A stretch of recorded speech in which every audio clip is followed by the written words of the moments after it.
आश्री संपत्ति का वर्णन कर रहे हैं भगवान। अर्जुन से कहते हैं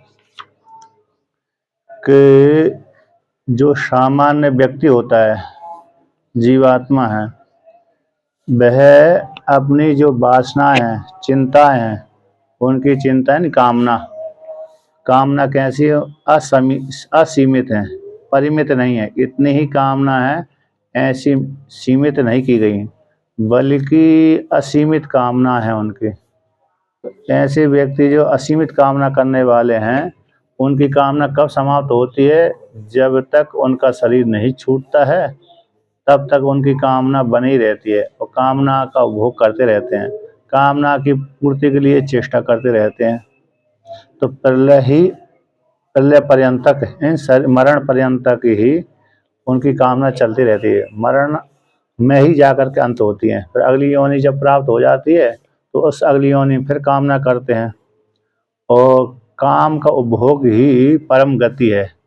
यानी कोई ऐसा मानते हैं कि कामना को उपभोग कर लिया, इससे हमारा कल्याण हो गया, ऐसा निश्चय करके जीवन यापन करते रहते हैं और अनेक प्रकार की आशाओं से बंधे रहते हैं और काम क्रोध आदि के अधीन रहते हैं और कामना के उपभोग करने के लिए चेष्टा करते हैं और अन्याय के द्वारा अर्थों का संचरण करते हैं। न्याय के द्वारा भी करते हैं और अन्याय के द्वारा भी कर लेते हैं। ऐसा इस प्रकार से जो ऐसी चेष्टा करने वाले हैं, वो असुर संपत्ति वाले कहलाते हैं। इस प्रकार से भगवान श्री कृष्ण ने कहा। अब पुनः और ही उन्हीं के विशेषणों को लेकर कहते हैं कि ईदृशम तेषम अभिप्राय। इस प्रकार से उनका अभिप्राय को लेकर के यहाँ पर भगवान श्री कृष्ण अर्जुन से कहते हैं। 13वें अध्याय का पाठ करते हैं। इदमद्यः मया लब्धम्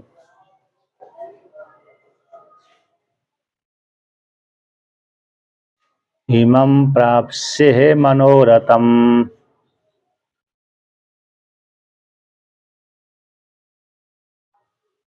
इदमस्तीदमपि मे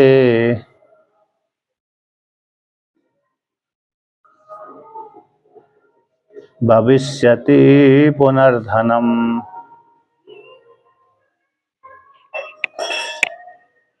तो यहाँ पर कहते हैं इदम अद्य मया लब्धम, कह अद्य आज मेरे द्वारा इतना प्राप्त कर लिया गया है।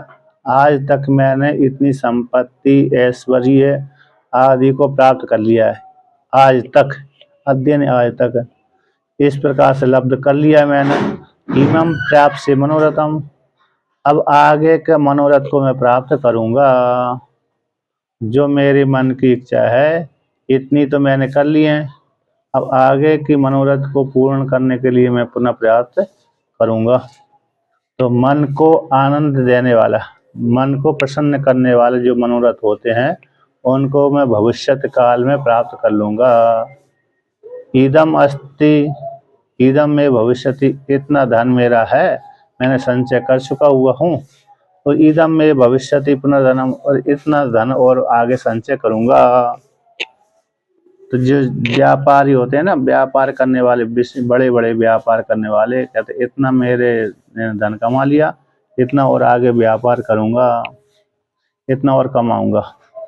इस प्रकार से उनके मन में बनी रहती है और फिर होड़ भी लगी रहती है व्यापार करने वालों में। मैं इससे आगे निकलना चाहता हूँ, मैं इससे आगे निकलना चाहता हूँ।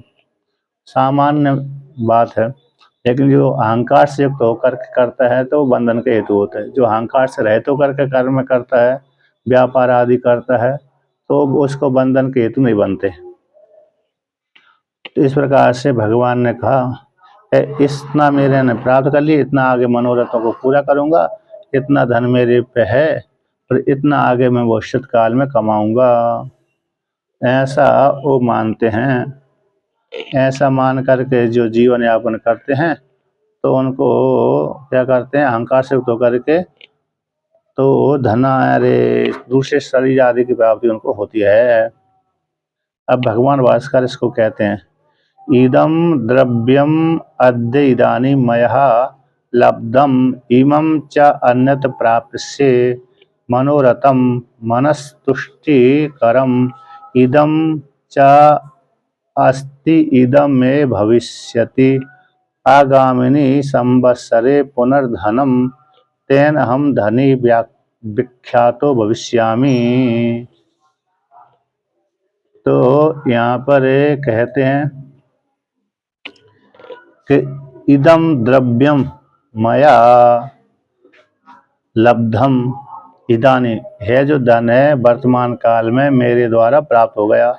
और द्रव्य कौन सा द्रव्य है? कहते हैं गो हिरण्य आदि।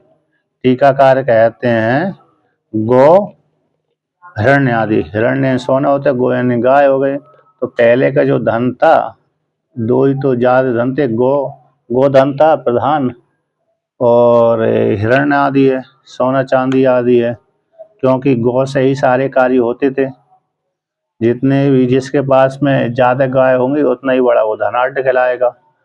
यज्ञ भी गाय से, व्यापार भी गाय से, अन्य भी कार्य भी कर्म भी गौ के माध्यम से होते थे। तो इसलिए है गो हिरण्य आदि जो द्रव्य है मेरे द्वारा इतना प्राप्त कर लिया गया है। इदम चान्यत प्राप्त से मनोरथम, जो बचा हुआ मनोरथ है उसको भी मैं प्राप्त करूंगा। अन्य बुद्धि में प्रार्थमानत विपरिवर्तमानम, जो और भी अन्य बुद्धि में जो मन में कल्पना चल रही है उस मनोरथ को भी मैं प्राप्त कर लूंगा। यानी जो मन को संतुष्ट करने वाला है, ऐसे मनोरथ को, जो अभी तो इतना मनोरथ तो मेरा पूरा हो गया, अब आगे के मनोरथ को और मैं पूरा करूंगा भविष्यत काल में।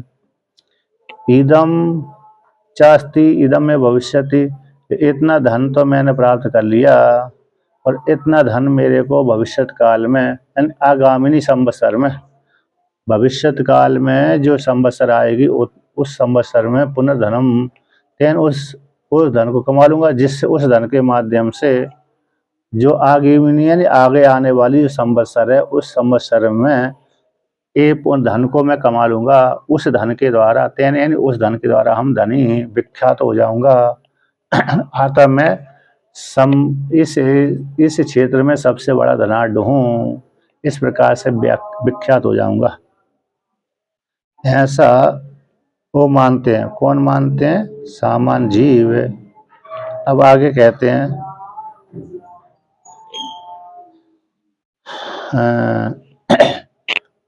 अगला कहते हैं 14 श्लोक को कहते हैं वो। तो यहाँ पर असु है ना, टीकाकार कहते हैं यथा उक्त मद अभिप्राय प्रतिबंधकम शत्रु अपि न संभवति। यथा उक्त में, यथा युक्त में जो कहे गए हैं, ऐसे उक्त में मद मेरा जो अभिप्राय का प्रतिबंधक है, जो शत्रु है, वो शत्रु भी मेरा नहीं होगा, नहीं है कोई। जब शत्रु होता है तो व्यक्ति के जो धन आदि की सिद्धि नहीं हो पाती। यदि शत्रु नहीं है तो धनादि की सिद्धि हो जाती है।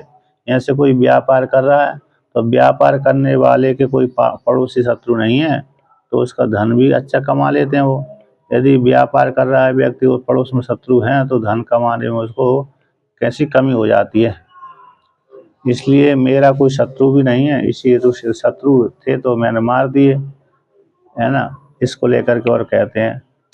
तो 14वां श्लोक का पाठ करते हैं। असौ मया हतः शत्रुर्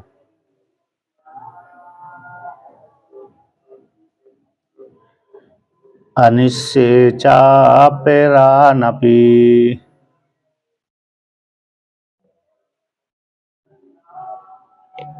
ईश्वरो अहमहं भोगी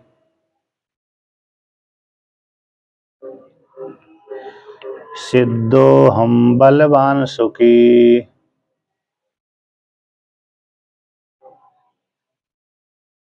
कहते हैं असौ मया हता शत्रुर, मेरे द्वारा, मया मेरे द्वारा, यह जो शत्रु था, जो पड़ोसी था, चार राजा ले लो, राजा का पड़ोसी दूसरा राजा शत्रु हो जाता है, कभी मित्र भी होता है कभी शत्रु भी हो जाता है। अतः जो पड़ोसी आती है, सामान्य व्यक्ति का भी पड़ोसी शत्रु हो जाता है कभी ना कभी। तो कहते हैं उसको या तो उच्चाटन कर भगा देता है तो मार देता है।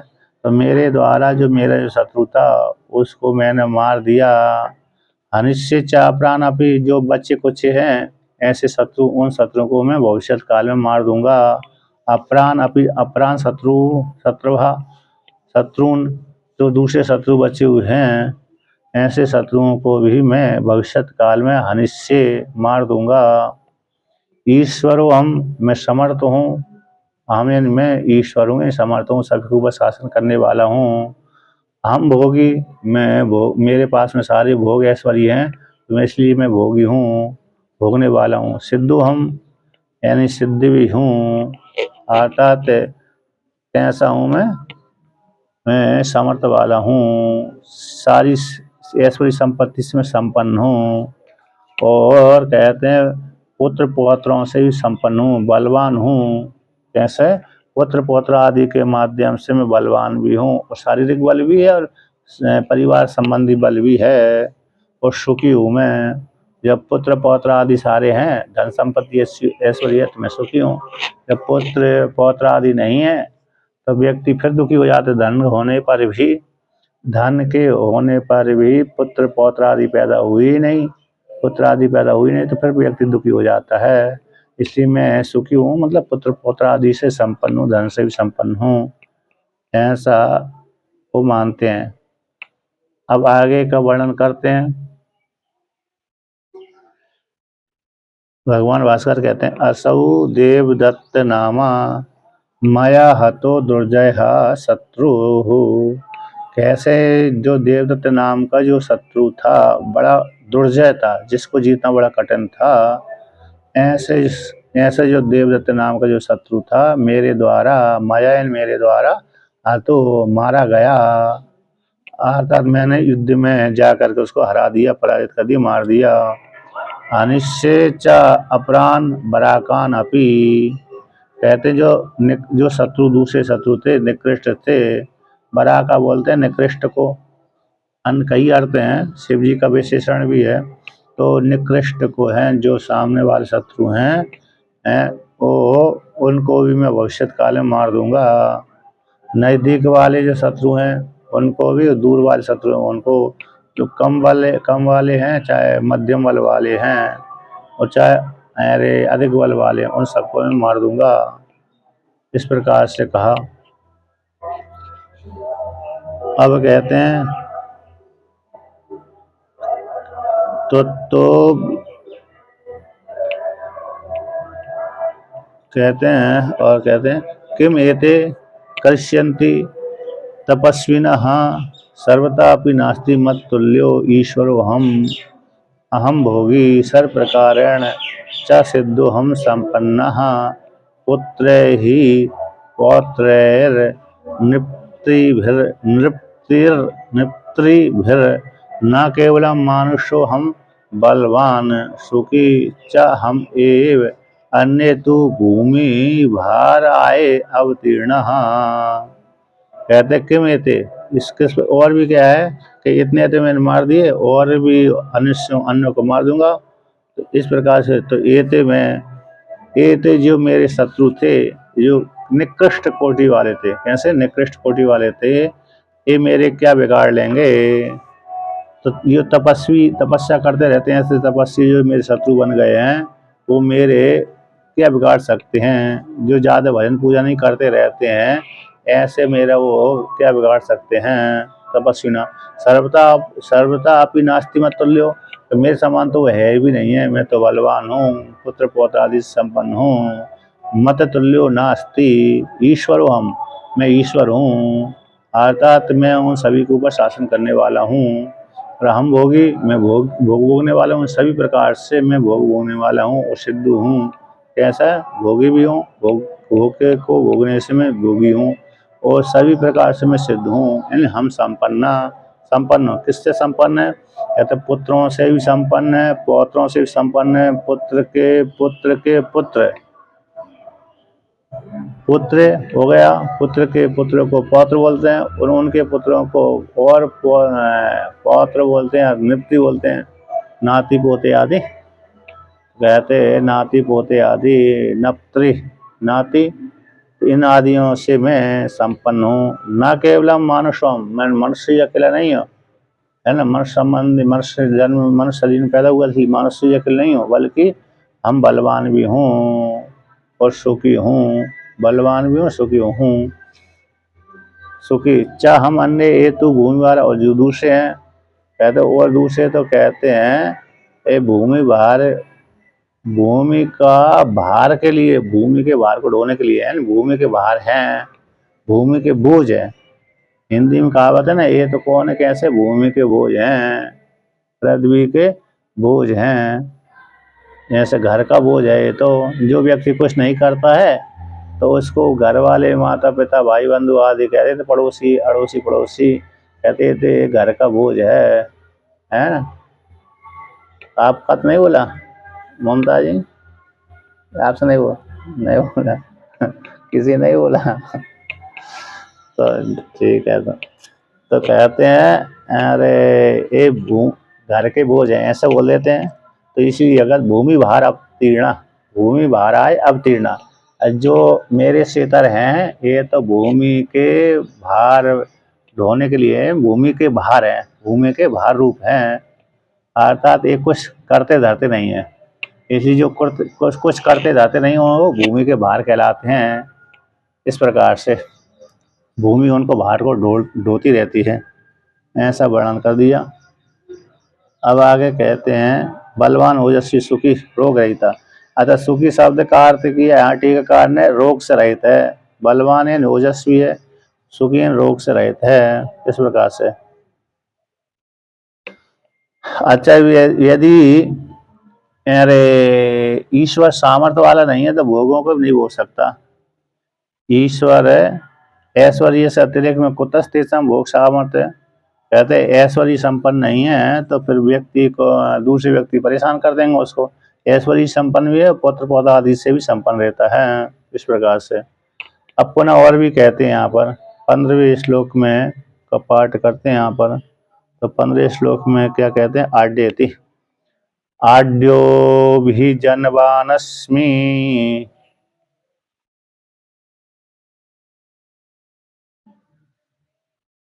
कौन्योस्ति सदृशो मया,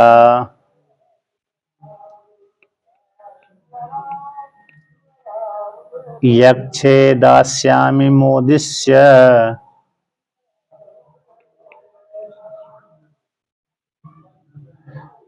इत्यज्ञान विमोहितः।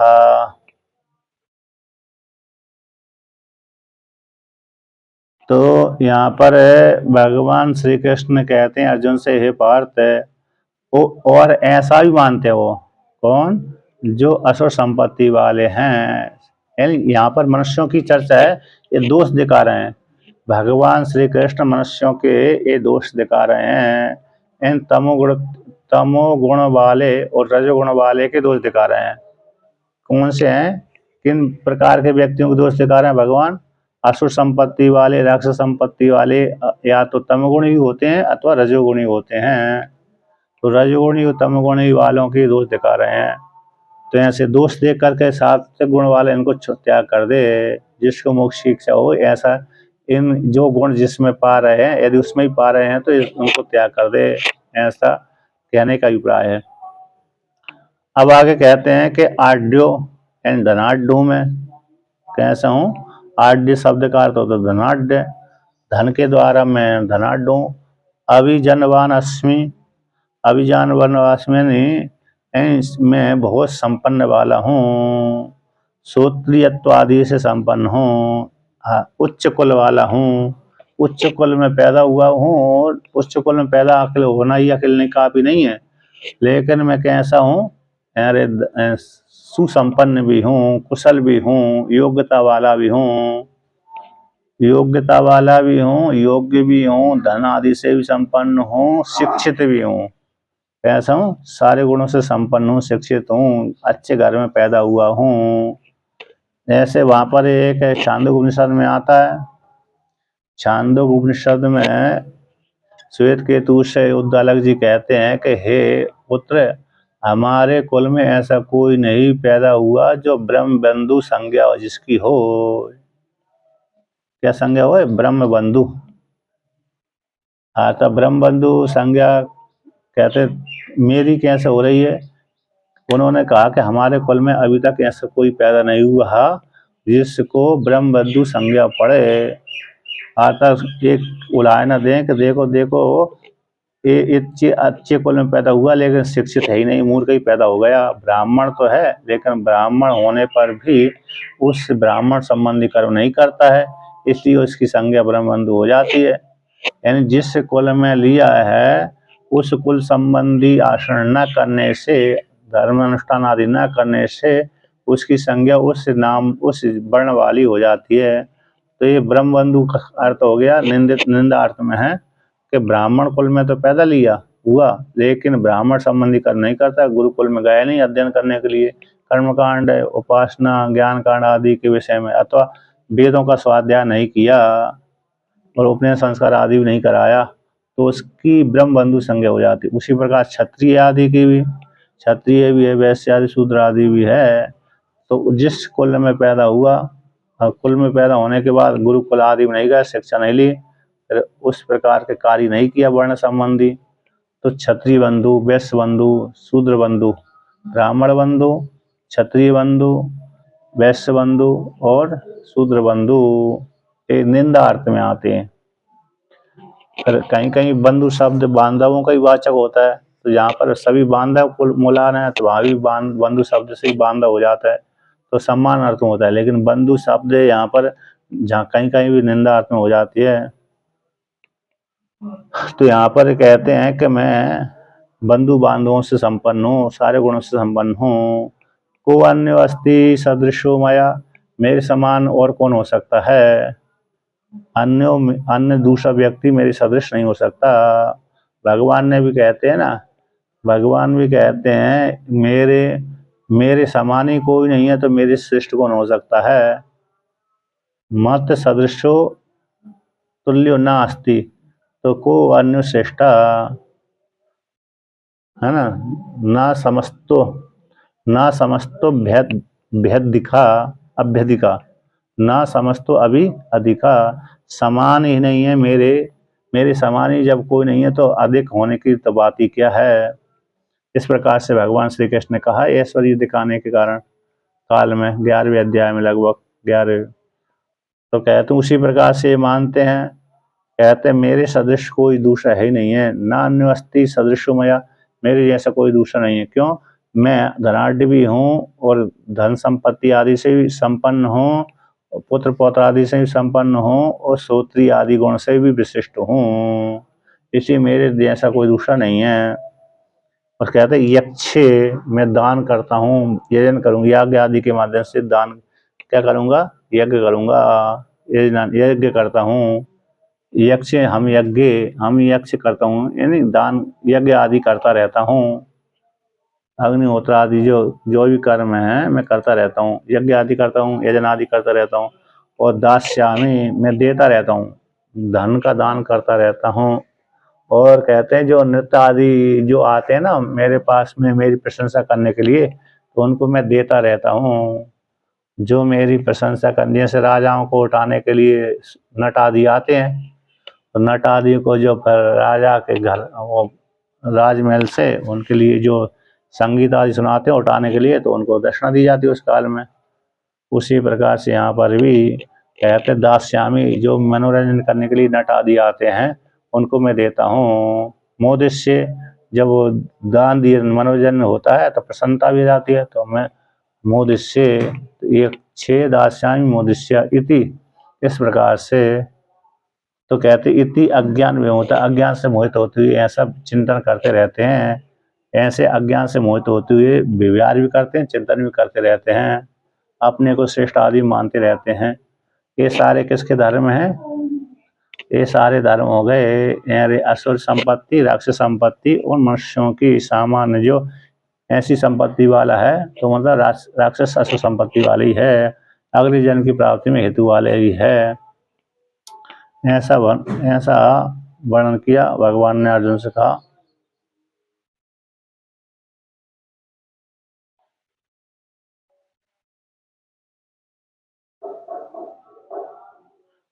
अब आगे कहते हैं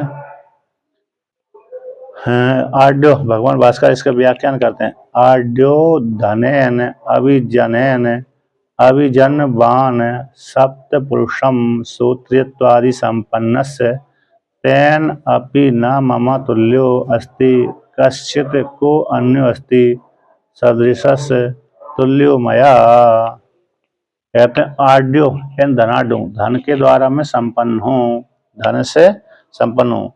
यानी अभी आड्यो का अर्थ धन के द्वारा संपन्न हूँ, धन से धनी हो जाता है व्यक्ति। तो धन आड्य शब्द धन का वाचक होता है। आड्य यानी धनाढ्य, धनाढ्य जोड़ते हैं धन के साथ आड्य और जोड़ दिया धनाढ्य। अर्थात अमुक व्यक्ति बहुत धनाढ्य है, धन वाला है, तो आड्य शब्द उसी का ही है, धन से संपन्न है, धनी वाली व्यक्ति है। तो धन के द्वारा धनी कहलाता है, आड्य कहलाता है। अभिजनयन यानी अभिजनवान, अभिजनवान अभिजनान कुलीन, यानी अभिजनवान का अर्थ कुलीन है, यानी अच्छे कुल में पैदा हुआ है।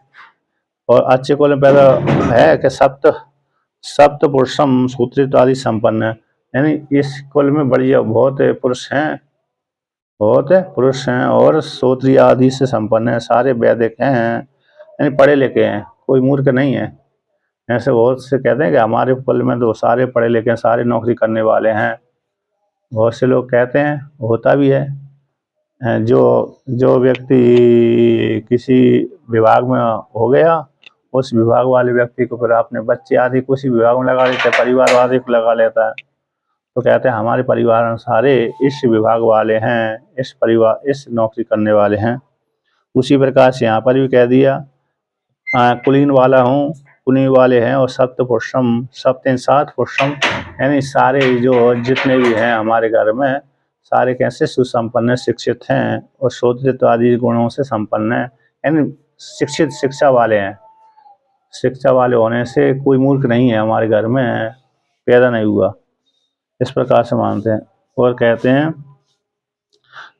तेन अपि न मामा तुल्यो, इस प्रकार से मैं पुत्र पौत्र आदि संपन्न हूँ, भाई आदि संपन्न, परिवार आदि से संपन्न हूँ। सारे मेरे परिवार में रहने वाले सारे कैसे हैं, जो हैं मेरी सहायता करने वाले, मुझको सहयोग देने वाले सारे कैसे हैं, उनसे मैं संपन्न हूँ। तो और पढ़े लिखे भी हैं, वेद आदि का स्वाध्याय करने वाले हैं। तेन इसी हेतु से न ममो तुल्यो अस्ति अन्यो, तो मेरे समान कोई दूसरा नहीं है। न ममा मेरे, तुल्यो न अस्ति कश्चित कोई भी मेरे से ऐसा नहीं है। तो को अन्यो अस्ति, कोई भी अन्य दूसरा नहीं है। सदृश तुल्यो मया, मेरे जैसा कोई दूसरा नहीं, मेरे समान कोई दूसरा नहीं है, क्योंकि मैं पुत्र पौत्र आदि से संपन्न हूँ, पुत्र पौत्र आदि से संपन्न हूँ, भाई आदियों से संपन्न हूँ, बड़े परिवार से संपन्न हूँ, योग्य हूँ और कैसा शिक्षित हूँ। वो सारे परिवार वाले भी शिक्षित हैं, मूर्ख आदि कोई नहीं है। इस प्रकार से वर्णन किया। अब और आगे कहते हैं,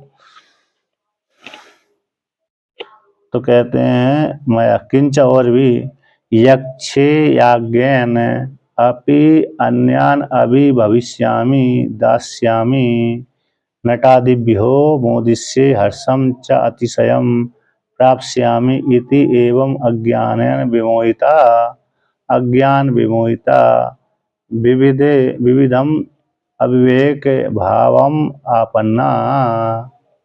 कहते हैं मेरे जैसा कोई यही नहीं है, क्योंकि मैं सप्त पुरुषों जैसा हूँ, यानी पुत्र पौत्र आदि से संपन्न हूँ और श्रोत्रत्व आदि से संपन्न भी हूँ सारे।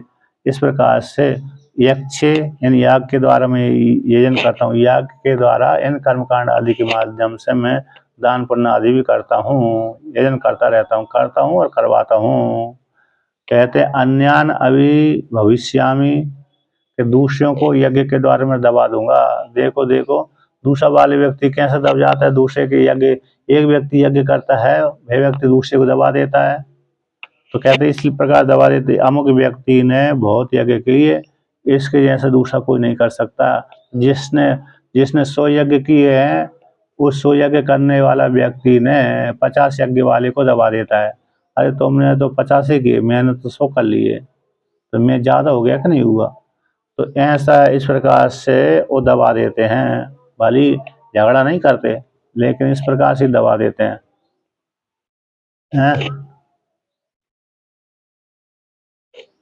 अहंकार बोलो ईश्वर फल देगा ना, उस प्रकार का अहंकार पूर्वक किया हुआ कर्म है वो उस प्रकार का फल देगा। नहीं, अंतःकरण शुद्धि में हेतु कम बनता है, वो इतना है। और निरअहकार पूर्वक कर्म किया जाएगा तो वो उसका भगवान अरे ददामि बुद्धि योगम, बुद्धि योग प्रदान कर देते हैं। सुख तो देंगे ही, लोकांतर फल तो प्राप्त होगा, लेकिन बुद्धि योग दे देंगे। फिर बुद्धि योग हो जाएगा तो फिर व्यक्ति वहीं पर रहते रहते रहते वो मोक्ष शिक्षा हो जाती है उसको, ये उसका फल है। लेकिन सकाम पूर्वक कर्म किए, अभिमान पूर्वक कर्म किए, उसका फल वेद के अनुसार जैसा किया है उसी प्रकार फल मिलेगा। यदि शुद्ध किया है कर्म कांड तो वेद के अनुसार उस प्रकार का फल मिलेगा। यदि वेद के अनुसार नहीं किया है, मेरे विधि के बिना ही कर्म कर दिया, तो उसका कोई फल नहीं रहेगा। सामान्य चर्चा, सामान्य फल उसका हो जाएगा, यश आपको प्राप्त हो जाएगा। लौकिक में, लोक में यश प्राप्त हो जाए, हाँ अमुक व्यक्ति ने अच्छा कार्य किया, खूब दान पुण्य करते हैं, भली अरे विधि को त्याग करके करते हैं। तो विधि को त्याग करके करने वाले को यहाँ पर दोष दिखलाया है। यानी विधि पूर्वक ही कर्म करना चाहिए, न्याय पूर्वक, शास्त्र पूर्वक, शास्त्र की आज्ञा लेकर कर्म करना चाहिए। दान पुण्य ऐसे दे दिया, गंगा किनारे गए तो गंगा में किनारे रहने वाले जो ब्राह्मण आदि हैं, गरीब आदि हैं, उनको दान कर दिया, तो वो इसमें कोई समस्या नहीं है। मंदिर का निर्माण कर दिया, करवा दिया, है ना, उसमें वो भी कोई समस्या, वो पुण्य का ये तो होते हैं, दत्त पूर्ति में जाते हैं। लेकिन वैदिक यज्ञ करना है तो विधि विधान से, वैदिक जो यज्ञ होते हैं विधि विधान से होते हैं, तभी उनका फल मिलता है। यदि विधि विधान से नहीं कर पाए तो फिर उसका फल गौण हो जाता है। और जो स्मार्ट कर्म होते हैं, मतलब बिना यज्ञ से इतर दान आदि पुण्य आदि किया जाता है, उसका फल स्वतंत्र ही होता है ना, तो फल मिलेगा उसका। बिना फल नहीं देगा, ऐसी ईश्वर नहीं देगा, ऐसी बात नहीं, फल देगा, कर्म के अनुसार देगा। अब आगे कहते हैं कौन कि यज्ञ के द्वारा मैं दूसरे को दबा दूंगा। दास्यामी, नट आदियों के लिए, जब नट आदि मेरी प्रशंसा करेंगे तो मैं उनको दबा दूँ, दान दूंगा। मुदिश्य हर्षम, जब नट आदियों ने रे नृत्य दिखाया, नृत्य गान आदि दिखाया, उससे हर्ष की प्रसन्नता हो जाएगी तो प्रसन्न भी हो जाता है। अतिशयम प्राप्स्यामी, अतिशय में हर्ष को प्राप्त हो रहा हूँ, इस प्रकार से। एवं इस प्रकार अज्ञान विमुखता, अज्ञान के द्वारा मोहित होते हुए, अज्ञान के द्वारा मोहित होते हुए, उक्त प्रकार से विपर्य के द्वारा कृत्य कृत्य, कृत्य और अकृत्य विवेक, विवेक विकलानाम किम स्याद, कहते हैं कि उक्त प्रकार से जो कहा गए हैं, भगवान ने अभी तक जो वर्णन किया, जो कुछ कृत्य है कुछ अकृत्य है, कृत्य और अकृत्य विवेक, विवेक से रहित है, कृत्य करने योग्य जो न करने योग्य, ऐसा जो विवेक है उस विवेक से रहित है, उनका क्या फल होगा। किम स्याद, कहते अनेक प्रकार के, कैसे, अनेक प्रकार के मोह से विमुक्त हो जाते हैं। इस प्रकार से अज्ञान के द्वारा मोहित हुए, अज्ञान से मोहित होते हुए, है ना, अज्ञान से इति अज्ञान विमुक्ता,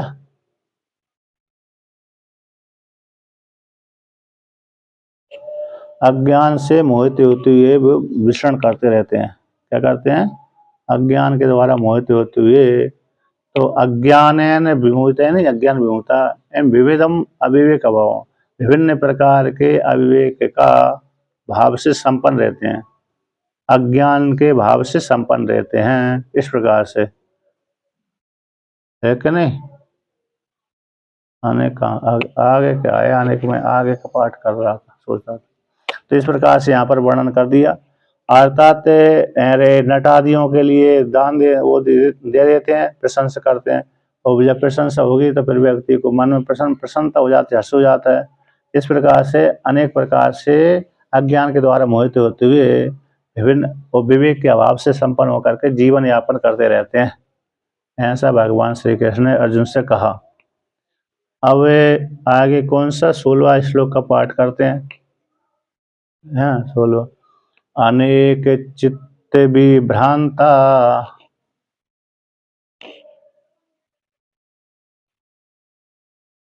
मोह जाल समावृतः,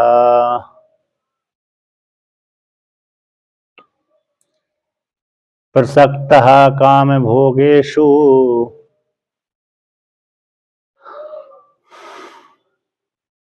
पतन्ति नरकेषु च।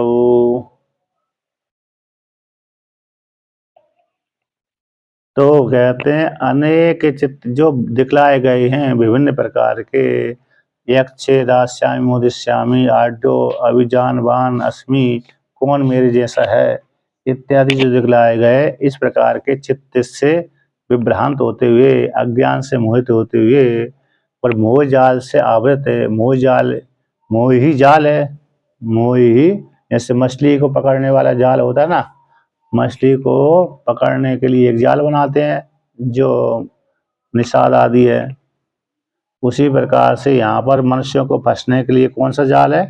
मोह है।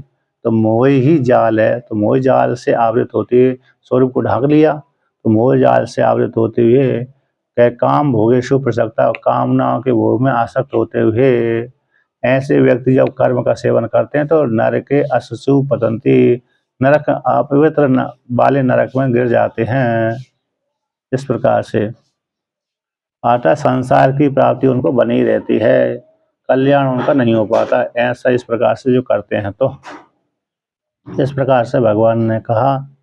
अब भगवान भास्कर व्याख्यान करते हैं कि अनेक चित्त विभ्रांता, जो व्यक्ति है कृत्य अकृत्य के विवेक से रहित है, विवेक वाले व्यक्तियों की क्या किम किम साथ क्या होगा?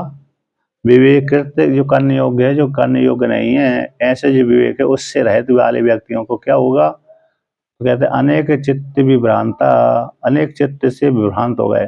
यानी किस प्रकार के? उक्त प्रकार है ये, उक्त प्रकार अनेक प्रकार के द्वारा, मैं धनाढ्य हूँ, अभिजनवान हूँ, कुलीन हूँ, मेरे जैसा और कौन हो सकता है, मैं दान देता हूँ, यज्ञ करता हूँ, प्रसन्न रहता हूँ इत्यादि, पुत्र पौत्र आदि संपन्न हूँ इत्यादि प्रकार के द्वारा अनेक प्रकार के चित्तों से, विभिन्न प्रकार के चित्तों से भ्रांत होता हुआ, अनेक चित्त विभ्रांता, ऐसे अनेक चित्त विभ्रांता, भ्रांत होते मोह, ऐसे मोह को प्राप्त हो जाते हैं, वो भ्रांत होती जीवन यापन करते हैं। मोह जाल समवर्ता यानी मोह यानी अविवेक अज्ञान, तदेव जालम इव आवरणम आवरणात्मकत्वात् तेन समवर्तः प्रसक्ता काम भोगेषु तत्रैव निषण्णः संतस्य तेन उपचित्त कलमशः पतन्ति नरके अशुचौ वैतरण्यादौ।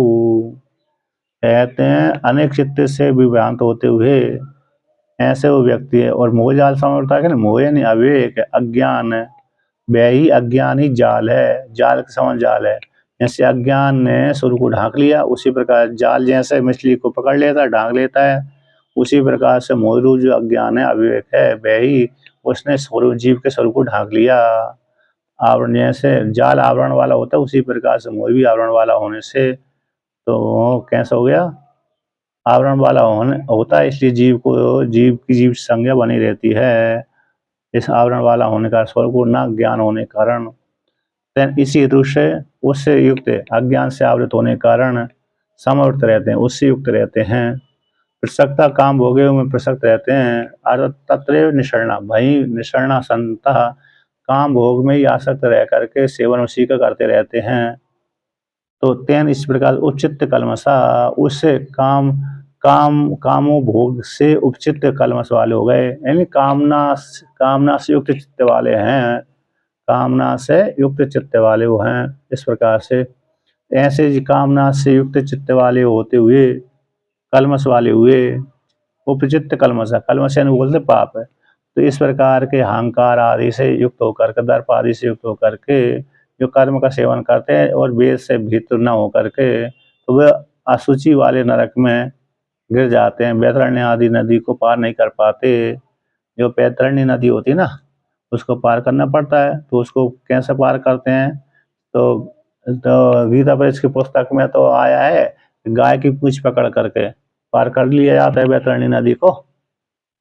तो गाय के पूंछ पकड़ कर वैतरणी नदी को पार कैसे होगा? जैसे दान आदि के माध्यम से, जैसे गोदान कर दिया, सोना दान कर दिया, चांदी दान कर दिया, भूमि दान कर दिया, यज्ञ कर दिया, मंदिर आदि के दर्शन कर लिए, गंगा आदि नदी में, गंगा नर्मदा सरस्वती आदि में स्नान कर लिया, इत्यादि कर्मकांड करने से, ऐसे करने से व्यक्ति अभिवत वाले नरक में वैतरणी आदि नदी को पार कर जाता है, नहीं तो पार ही नहीं कर पाता। जो दान पुण्य आदि नहीं करता है, यज्ञ आदि नहीं करता है और किसी तीर्थ का सेवन नहीं करता है, तो उसको वैतरणी नदी से पार नहीं हो पाता, ऐसा कहा। कर्मनाशा जलेश्वरनाथ, गंडकी भूतरनाथ, कर कर अरे गंडकी भूतरनाथ, कर तो या बिलंगनाथ, धर्मम छरती कीर्तनाथ, कर्मनाशा है ना। वैतरणी नदी अलग है और कर्मनाशा नाम की नदी अलग है। वैतरणी नदी कहाँ पर पाई जाती है? याद ही ध्यान ही नहीं, पढ़ा ही नहीं।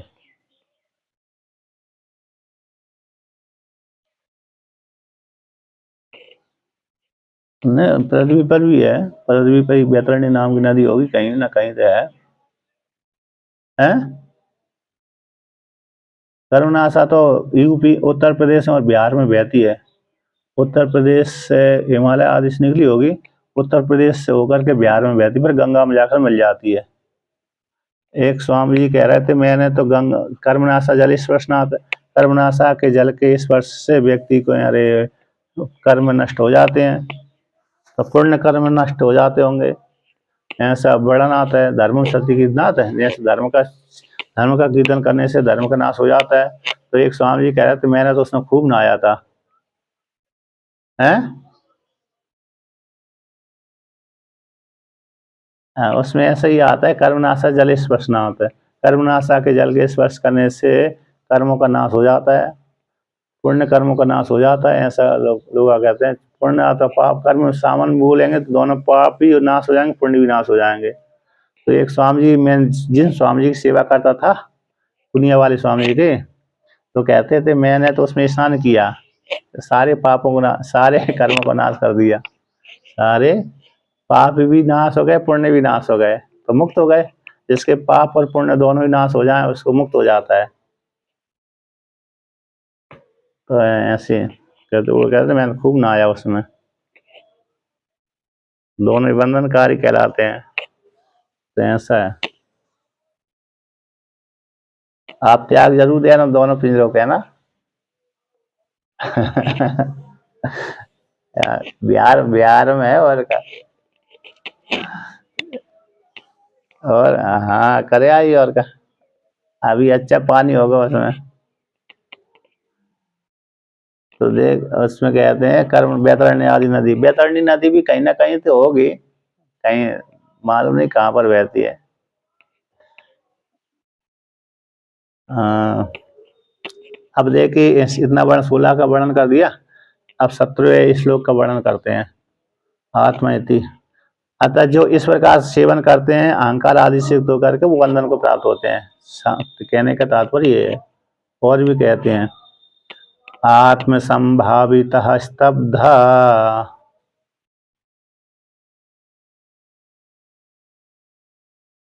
धनमान मदान्वितः,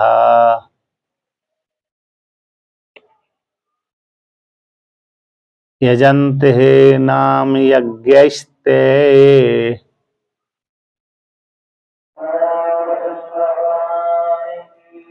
दम्भेन विधिपूर्वकम्।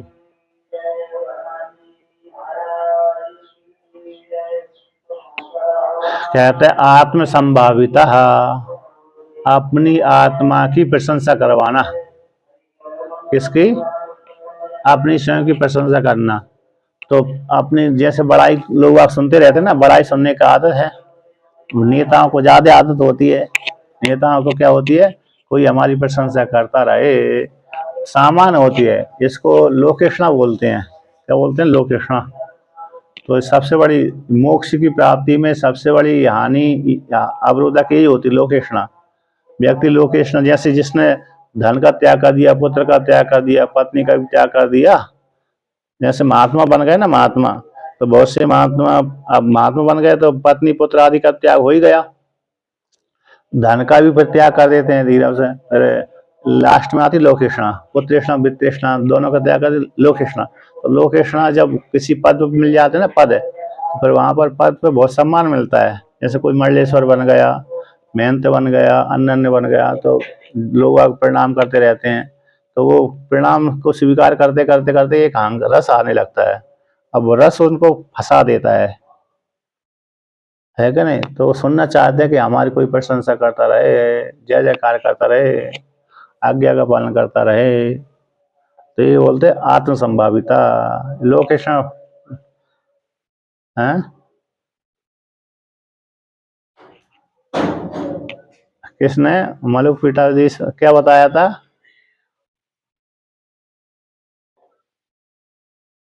तो वो भी तो मेहनत है, तो उनको भी हो जाएगा। वो नहीं, वो भी तो मेहनत ही है। तो फिर नहीं, वो जब ऐसा कहेंगे तो फिर वो भी तो मेहनत ही है कि नहीं? फिर नहीं, वो तो वो वहां की एक कलंजर की कहानी है। कहाँ की है? कलंजय की। कलिम जय थी कलंजय, यानी जो चित्रकूट के पास में और राज्य रहा है कलिंजय, वो कलंजर महादेव है वहां पर है। चित्रकूट में जब हाँ, हाँ कलिंज वहां पर राज्य रहा था। वहां पर भगवान शिव जी ने वरदान दिया है उस राजा को। बंद। चित्रकूट में आता है वो। चित्रकूट के अंतर्गत ही आता। मैंने परिक्रमा करी थी ना चित्रकूट की। हाँ किला, हाँ किला दूर होगा, लेकिन मंदिर वहीं पर, मंदिर परिक्रमा कोटि में आया था। हमने वो चित्रकूट की 84 कोस की परिक्रमा चली थी, तो वहां पर वो किला, वो मंदिर का दर्शन हमने किए थे। तो शिव जी का मंदिर है वो। तो वहां पर ये है कि वहां पर जो है व्यक्ति मेहनत मेहनत बनता है, और लेकर मेहनत बनने के पश्चात फिर वो बराबर बांट करके नहीं खाता है, तो फिर स्वानी योनि प्राप्त उसको हो जाती है। लेकिन सभी जगह होती हो ऐसी बात नहीं है ना? तो उसको वहां पर आया क्योंकि है। अब अपवाद होता है, नहीं तो सारे जो मेहनत बन गए वो सारे गड़बड़ हो जाएंगे है कि नहीं? हाँ, और क्या नहीं। अच्छा, वहां पे जो राम जी की कथा में भी आता, राम जी ने वो कुत्ता बना ना, कुत्ता कुत्ता किसी ब्राह्मण ने उसको डंडा दे दिया। राम जी ने कहा, राम जी सभा में चला गया, उसने राम जी से कहा कि मेरे न्याय करिए। तो क्या तुमको न्याय, किसने कष्ट पहुंचाया कि ब्राह्मण ने मेरे कुत्ता डंडा मार दिया बिना भूखे? मैं तो अपने रास्ते जा रहा था, ब्राह्मण है, अरे अपने रास्ते जा रहा था, फिर भी उसने मेरे को अपने रास्ते जाते हुए भी मैंने भूखा भी नहीं, उसकी तरफ देखा भी, ज्यादा देखा भी नहीं, और कुछ घुर्राया आदि नहीं, फिर डंडा मार दिया। इसलिए न्याय करिए मेरे साथ। राम इनका बताओ क्या दंड दें ब्राह्मण को, कि इसको कलेंजर का अधिपति बना दो, मेहनत बना दो। उसका ये न्याय करवा रहे हो को सुख दे रहे हो को, इस न्याय करवा रहे हो, दंड दे रहे हो इसको। महाराज मैं भी पहले कलंजर का, कलंजय नाम के महादेव का मठाधीश था। अब मैंने सत्कर्म किए, बांट करके भी खाए। मैंने जो भी दान आता था उसको बांट करके भी मैं खाता था, बचाता नहीं था। फिर भी न बचाने पर भी, बांटने पर भी मेरी गति हो गई, स्वान योनि की प्राप्ति हो गई।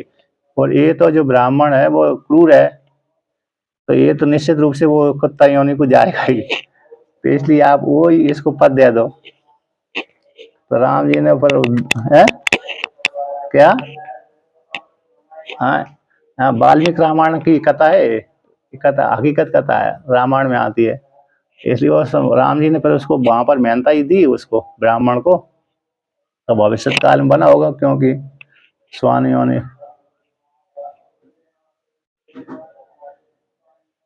किसका?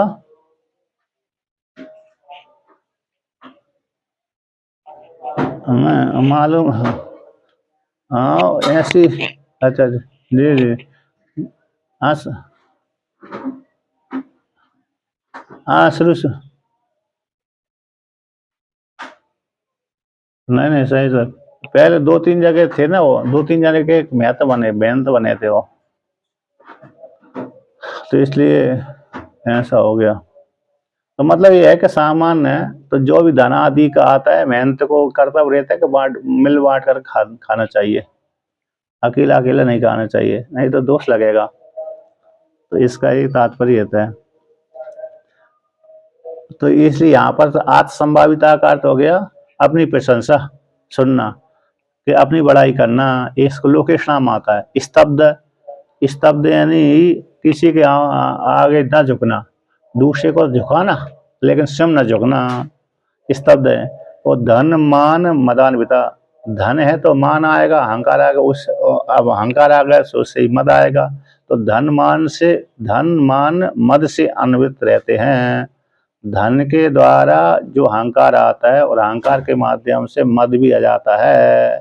तो धन मान मद से युक्त रहते हैं ऐसे जो व्यक्ति हैं। यजन्ते, यजन भी करते हैं नाम यज्ञों के द्वारा, है ना, नाम यज्ञों के द्वारा वो यजन भी करते हैं। तो यजन करने वाले हैं, नाम मात्र यज्ञ करते हैं। जैसे बड़े बड़े नेता आदि है ना, बड़े बड़े इस प्रकार से नाम आके, जैसे इन्होंने धन तो दिया और बाद में ले भी लिया। बहुत से नेता ऐसे भी कर देते हैं। जैसे जो क्या बोलते हैं उनका, जो टैक्स भरने की, टैक्स जो भरते हैं ना, वो कहते हैं टैक्स भरने से बचने के लिए क्या करते हैं, आश्रमों में दान दे देते हैं। और आश्रमों में दान दे करके कहते हैं कि इतना 1 करोड़ हम आपको देंगे, 50 लाख हमको वापस लौटा देना। तो दान का दान हो जाएगा, लौट बाद पैसा भी नहीं, तो टैक्स तो हमको 1 करोड़ भरनी पड़ेगी। जब आपके आश्रम में दान दे देंगे तो हमको आप बदले में 50 लाख रुपए लौटा के दे देना। तो ऐसा ही लोग कर देते हैं। करते कि नहीं करते? ऐसा करते हैं। एक बार मेरे से ही बोल रहा था, एक चेन्नई का था एक व्यक्ति, कहते आपको ट्रस्ट बनाएंगे और आपको वहाँ के लोग आगे आपको दान देंगे, बदले में आपको उनको लौटा आधे पैसे लौटाते रहना। हमने कहा हम ऐसा कार्य करेंगे नहीं, जितना दो उतना दो, चाहे 1 रुपये दो चाहे लाखों दो, लेकिन लौटाने वाला मत दो प्रयोजन। एक दो जगह किसी ने ऐसा कार्य किया था, तो उनकी जो जीएसटी सुविधा होती है ना, बंद कर दी थी सरकार ने, ऐसे किसी में। हाँ, वो ऐसे ही तो करते हैं। तो ऐसे फिर बात महात्मा लोग फंस जाते हैं उसमें भी, अब खर्चा देखा नहीं पाते हैं। हाँ, लेने वाला फंस जाता है। देने वाले ने तो अपना दे करके अपना आधा ले लिया, ऐसा कर देते हैं। अब देखो आगे कहते हैं धनवा यजनते नाम यज्ञ, नाम मात्र यज्ञों के द्वारा यज्ञ करते हैं। ते ऐसे जो यज्ञ करने वाले आत्म संभाविता, स्तब्धा और धनमान से युक्त वाले, ऐसे दम्बेन अविधि पूर्वकम यज्ञ भी करते हैं। तो कहते दम दिखावा के द्वारा, और अविधि पूर्वकम यानी अविधि पूर्वक का अर्थ हो गया यानी बिना शास्त्र के, बिना शास्त्र की आज्ञा लिए बिना, यानी मर्यादा के बिना, नियम आदि के बिना। तो नियम आदि के बिना वो यज्ञ करते रहते हैं। तो नियम आदि के बिना यज्ञ करेंगे तो अविधि पूर्वकम, तो फिर उनको वो यज्ञ पूरा नहीं हो पाता। इस प्रकार से थोड़ा थोड़ा दान, यदि दान दिया है तो दान का फल मिलेगा, पूरा पूरा नहीं मिलेगा। दान यदि दिया है तो फिर भी अहंकार पूर्वक दिया हो, चाहे किसी प्रकार दिया हो, दान का फल तो उतना मिलेगा। लेकिन विधि पूर्वक जब कर्म करते हैं, दान देते हैं, उसका अधिक फल मिलेगा। जैसे 1 रुपये का दान किया सामान दिन में, भाई 1 रुपये का दान अमावस्या को कर देंगे तो उसका ज्यादा फल हो जाएगा। भाई सोमवती अमावस्या को कर देंगे तो और ज्यादा फल हो जाएगा, है ना। 1 रुपये का जो दान हमने सामान दिन में किया है, उसका फल सामान हुआ। 1 रुपये का फल मान लो 100 रुपये हो गया दान का फल 1 रुपये। भाई अमावस्या के दिन कर दिया तो 1000 रुपये हो जाएगा। अब वही तीर्थ में जा करके करेंगे अमावस्या को तो लाख रुपए भी हो सकता है। फिर उसी सोमवती अमावस्या को कर देंगे तो करोड़ रुपए का हो सकता है। वही 1 रुपये का फल, ये परिवर्तन हो जाता है। उसी प्रकार से इन्होंने जो दान तो किया, यज्ञ आदि तो किया, लेकिन विधि पूर्वक नहीं किया, तो फिर उसका फल गौण हो जाता है। मिलेगा शरीर धन, उसका फल तो जरूर मिलेगा। अब भगवान भास्कर इसका व्याख्यान करते हैं। कि आत्म संभाविता सर्वगुण विशिष्टतया आत्मनः एव आत्मनि संभाविता आत्म संभाविता न साधु भी। कहते हैं आत्म संभाविता का अर्थ है सर्वगुण से विशिष्ट है, मैं सारे गुणों से विशिष्ट हूँ, इस प्रकार से अपने आप के द्वारा अपनी प्रशंसा करवाना, आत्मा में आत्मा के द्वारा प्रशंसा करना आत्म संभाविता कहलाती है। दूसरा न साधु भी, साधुओं के द्वारा इसकी प्रशंसा नहीं की गई है। दूसरे जो सज्जन व्यक्ति हैं उन्होंने इसकी प्रशंसा नहीं करी। सज्जन व्यक्ति तो उसके उसी की प्रशंसा करते हैं कि उसमें ऐसे गुण पाए जाते होंगे। तो जिस किसी व्यक्ति में यदि गुण पाए जाते हैं तो उनकी प्रशंसा साधु लोग कर देते हैं। तो वो साधुओं के द्वारा प्रशंसा की गई वो हकीकत होती है। सज्जनों के द्वारा, सत्पुरुषों के द्वारा किसी व्यक्ति विशेष की प्रशंसा कर देते हैं तो समझ जाने उसमें वो गुण निश्चित रूप से पाए जाते हैं। अब जो व्यक्ति चापलूसी करते हैं वो प्रशंसा कर देते हैं तो उसमें गुण नहीं पाए जाते, लेकिन चापलूसी वाले कर लेते हैं और दूसरा वाले स्वयं भी अपनी प्रशंसा कर लेता है, तो वो गुण तो कम है लेकिन ज्यादा प्रशंसा कर दी, तो काम की ज्यादा नहीं है। स्तब्धा यानी अपणत आत्मानो, यानी दूसरे के आगे न झुकना। और कहते हैं धन मान मदान्विता, तो धन निमित्त तो मान, धन के निमित्त बना करके व्यक्ति को अहंकार आता, माने अहंकार। और मदश्चा, तो मद भी आता है, मान आ गया तो मद भी आ गया, धन भी है तो मद भी रहेगा। तो धन मान मदा, तो ताभ्याम इन दोनों के द्वारा, मान के द्वारा मद के द्वारा, धन निमित्त जो मान आया और मद आया इन दोनों के द्वारा, तो धन मान मदान्विता अन्विता युक्ता, तो धन मान और मद से युक्त रहते हैं, ऐसे युक्त होकर के यजन करते हैं। तो यंत्र कैसे यज्ञ करते हैं? नाम यज्ञ, नाम मात्र यज्ञ करते हैं, नाम मात्र के लिए यज्ञ करते हैं, दिखावा मात्र। ते भी ऐसे यज्ञ करने वाले, अहंकार से युक्त रहने वाले, सट रहने वाले, स्तब्ध रहने वाले, धनमान से युक्त रहने वाले, ऐसे दम्बेन एन धर्म द्विजतया, दम एन दिखावा धर्म द्विजित्वम, तो धर्म ध्वज से युक्त होकर के ये कर्म करते हैं। दिखावा मात्र रहता है, आगे आगे तो रहेंगे, ये भी अच्छा है, दूसरों को प्रेरणा देने के लिए ये भी अच्छा है कि नहीं। यदि दिखावा न करे व्यक्ति तो पड़ोसी वाला व्यक्ति भी कर्म नहीं करता, इसलिए ये भी अच्छा ही बात रहती है कि दिखावा भी करना चाहिए, थोड़ा बहुत करना चाहिए। नहीं तो दिखावा भी ना करेगा ना तो दूसरे वाले व्यक्ति करते ही नहीं है उसकी प्रेरणा लेने, इसलिए थोड़ा थोड़ा दिखावा भी करना चाहिए, लेकिन ज्यादा नहीं होना चाहिए। मतलब ये तात्पर्य पूर्वक है। इसलिए वहां पर शिक्षा वल्ली में आता है ना, शिक्षा वल्ली में ये आता है, तैत्तिरीय उपनिषद की जो शिक्षा वल्ली है उसमें आता है, देना लज्जा पूर्वक देना चाहिए, जबरदस्ती देना चाहिए, भय से देना चाहिए, अभय से देना चाहिए, भय पूर्वक देना चाहिए, लज्जा पूर्वक देना चाहिए और दिखावा पूर्वक भी देना चाहिए। यदि आप नहीं देंगे तो पड़ोसी वाला व्यक्ति देखेगा नहीं, जब पड़ोसी नहीं देखेगा तो फिर वो बिना देखे वो देगा नहीं। इसलिए तो जो सत्कारी होते हैं उनको दिखाना चाहिए। सत्कारी मतलब यज्ञ आदि है, सभी को बुला लेना चाहिए, आपस में बुला करके भाई तुम ये करो, तुम ये करो, तुम ये कार्य करो, ऐसा कार्य करके वो सफल भी हो जाता है और लोगों के लिए प्रेरणा भी बन जाती है और लोगों की श्रद्धा भी बन जाती है। तो इसलिए धार्मिक कार्यों में सभी को निमंत्रण देना चाहिए, सभी को बुला लेना चाहिए, सभी का सहयोग ले लेना चाहिए और ले करके फिर बड़े बड़े यज्ञ कर देना चाहिए, अनुष्ठान आदि। इस प्रकार करने से उनको सामने वाले का कल्याण भी हो जाता है। तो यहाँ पर ये तो अहंकार वाली चर्चा है, यहाँ पर तो अहंकार से युक्त होकर के करते हैं। तो अविधि पूर्वकम इन भीत अंग, जो भीत अंग इति कर्तव्यता रहते ही, जो शास्त्र ने विधान किया ना इस प्रकार से कर्म करना चाहिए। भीत अंग यानी जो अंग यज्ञ का जो 10 पूर्णमासी याग हैं, अग्निहोत्र आदि याग हैं, इनके अंग के सहित जो अंग दुष्टि आदि हों, तो भीत अंग में इस प्रकार इति कर्तव्यता, ऐसा करना चाहिए, इस प्रकार से करना चाहिए, इतनी आहुति डालना चाहिए इस यज्ञ में, इस देवता के लिए आहुति डालना चाहिए।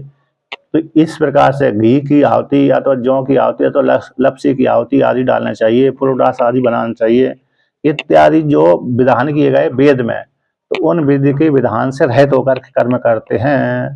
तो ऐसे कर्म करने वाले व्यक्ति सामान्य कर्म करते हैं, सामान्य उसका फल प्राप्त होता है। विशिष्ट कर्म करेंगे तो विशिष्ट फलेगा।